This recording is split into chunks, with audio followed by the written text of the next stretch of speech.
thought that given the popularity you have, we haven't broken the glass ceiling yet for women, that you could actually run for president and actually be elected. I actually never thought that was, I never considered the question even a possibility. I just thought, oh. Right, because it's clear that you don't need government experience to be elected president of the United States, right? I thought, oh, gee, I don't have the experience, I don't know enough, I don't know. And now I'm thinking, oh. Okay. All right.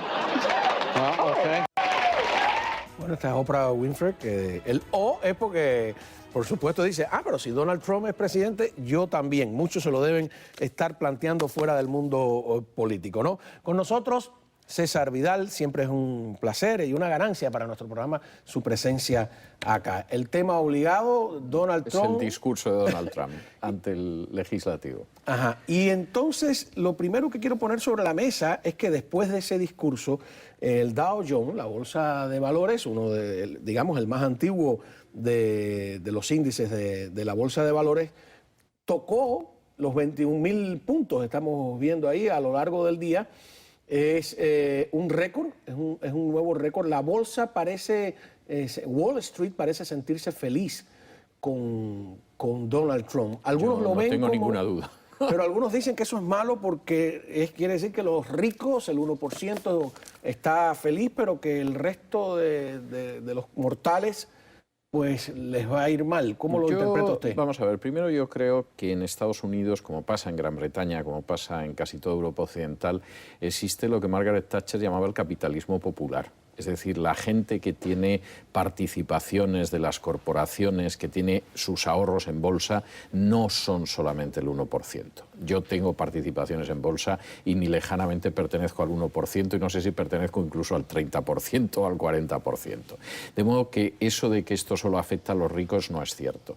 Ahora, yo creo que sí hay razones objetivas y razones de peso para que se haya producido una reacción positiva del mundo financiero en Estados Unidos. Yo creo que el discurso de Donald Trump fue un discurso muy bien armado, y fue un discurso muy bien armado por dos razones. La primera de las razones porque es que, atendiendo solo a la forma, luego entraremos en el fondo, pero atendiendo a la forma fue un discurso muy bien hecho.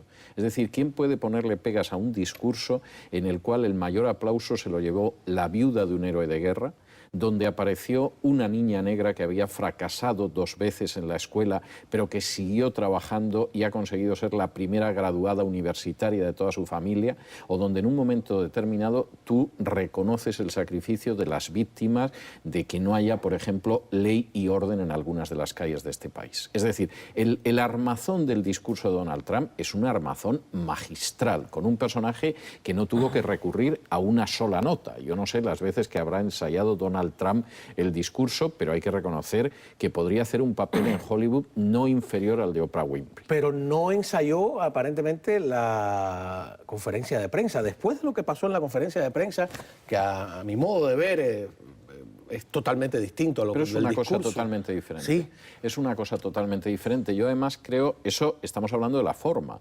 Si entramos en el fondo, el discurso de ayer de Donald Trump fue un discurso letal para un partido demócrata que está pasando por serias dificultades, y quisiera que... A mí eso siempre me da gracia, porque el día antes de la elección se decía que el que estaba moribundo era el Partido Republicano, y ahora ha resultado al revés. Pero yo, para entrar directamente en materia, hay cosas que merecen explicación, ¿no? Por ejemplo, vamos a ver esto que dice en el discurso el señor presidente Donald Trump.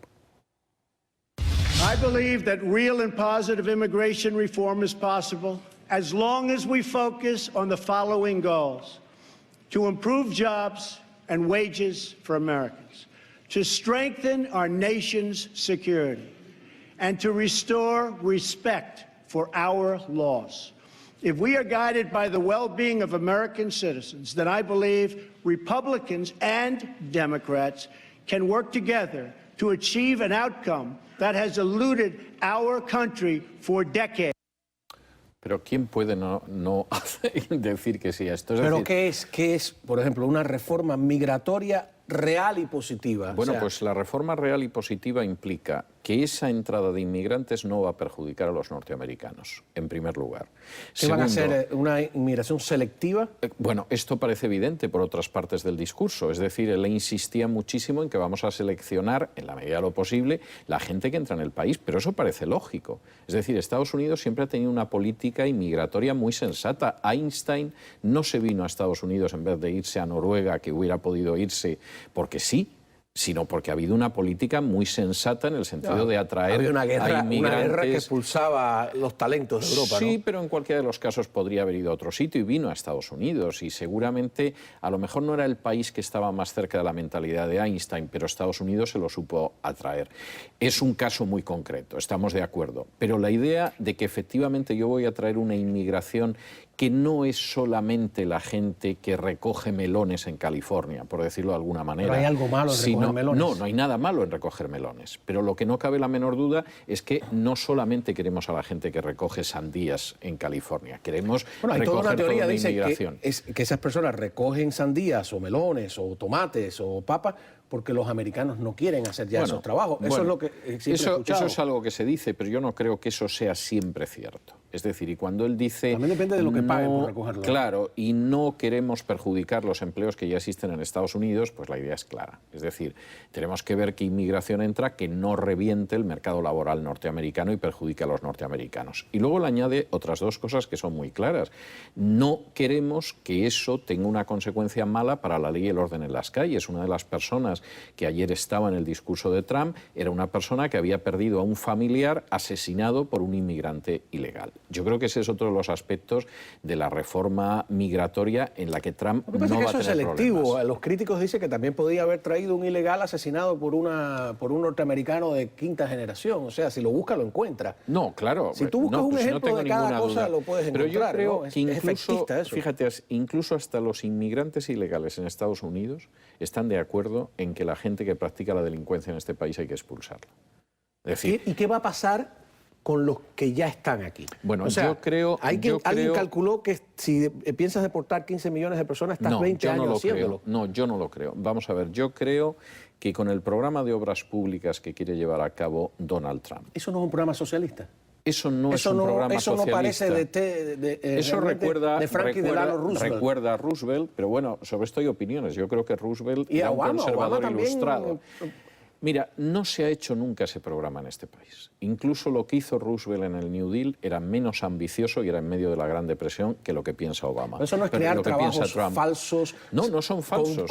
Con dinero que le sacas al contribuyente. No, que van a ser trabajos falsos si en este país, y en eso Trump tiene mucha razón, hay que renovar los aeropuertos, hay que renovar las autopistas, hay que renovar poniéndole los la puentes, carga al etcétera. Estado. O sea, esa proposición va en Pero contra ¿quién del lo va- discurso de él No, durante la campaña. Yo creo que no. Yo creo que hay que era infraestructuras... bajar el gasto público, bajar los impuestos, Pero eso es poner en posible. manos de la empresa privada realmente el peso de la economía. Bueno, eso lo va a ejecutar la empresa privada, pero lógicamente es igual que cuando tú construyes Con un dinero del cuartel. gobierno, Bueno, que es dinero nuestro. Obviamente, pero cuando se construye un cuartel en este país, cuando tú construyes un puerto militar, cuando tú construyes una base en el extranjero, eso lo está pagando el contribuyente.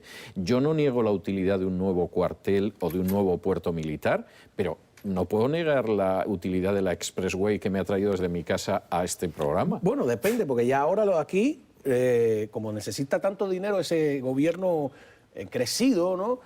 Nos van a poner hasta en el Palmetto, dicen que van a poner una línea para cobrarnos, ¿no? Bueno. Ya lo hicieron en la I-95, ya no son freeway, ya no son libres. Bueno, eso a mí me parece triste. Era libre porque no pagábamos. Pero en cualquier caso, Trump, que es una persona que ha viajado mucho, yo creo que de ahí la preocupación de Trump. Trump sabe lo que es venir de ciertos aeropuertos de China y llegar a aeropuertos grandes a Estados Unidos y decir no podemos tolerar que los chinos tengan mejores aeropuertos que nosotros. Y estoy hablando de ¿Y por qué aeropuertos... no?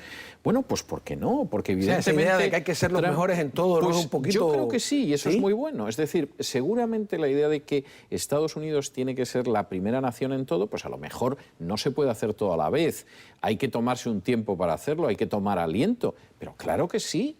Y cuando Trump ha dicho, a mí me han elegido para ocuparme de los problemas de América por encima de los problemas del mundo, tiene razón. Eso tiene lógica, ¿no? Y como esas otras cuestiones. Y, por supuesto, queremos seguir siendo la primera potencia mundial. ¿Por qué vamos a renunciar a ello? Hay un sustituto mejor que Estados Unidos. Es decir, si va a haber una primera potencia mundial, ¿cuáles son las alternativas que serían mejores? Pues yo no las conozco. Es decir, no va a ser China, no va a ser Rusia, que además es imposible, no existe. Y claro, evidentemente... Podría ser si peligrosamente posible también.